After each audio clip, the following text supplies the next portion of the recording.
Hello guys! Magluluto tayo ngayon ng sinabawang tuna guys. Ngayon, mag-iiwa lang tayo ng kamatis. Ayan.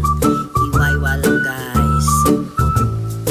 O, diba? Sarap-sarap niyan guys kasi sinabawan. Tapos lalagyan ng lemongrass at luya. Ayan guys. Iwa-iwa lang tayo guys. At lagyan din ng sibuyas. Sinihiwa na guys.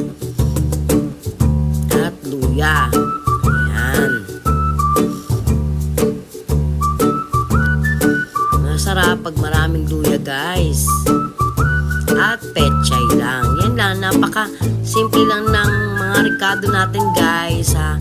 Nabawan tuna. Ayan guys. Ngayon, yan. Start na tayo guys.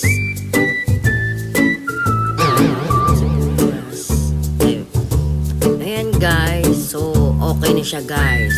So lagyan na natin yung tunang nakakasarap guys. Ayan, ayan guys. So pakuluin guys. So ilagay lang natin yung tuna guys. Kasarap niyan guys.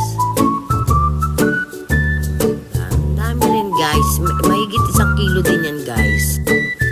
Diba? Yummy yummy.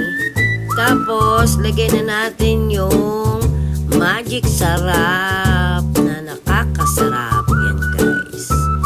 Magic. Ayan guys. So, yan. Lagyan na natin ng asin. Ayan guys. Pakasarap yan guys. Masustansya pa guys. Yan.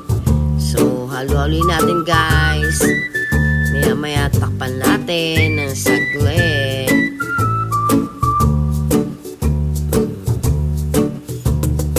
Sige na. Lagay na yung pechay. Na nakakasarap din. Mas maraming gulay, mas masarap guys. Diba?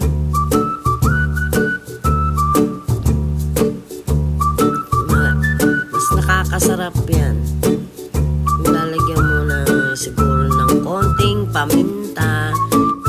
Guys, okay para sa mga may sakit to guys. Ito niluluto na to guys. Nabawan tuna. Lalo na sa may mga sakit guys. Okay na okay yan. Ako, gagaling sila dyan guys. So, maya-maya takpan muna natin siya ng konti para maluto ang pechay guys.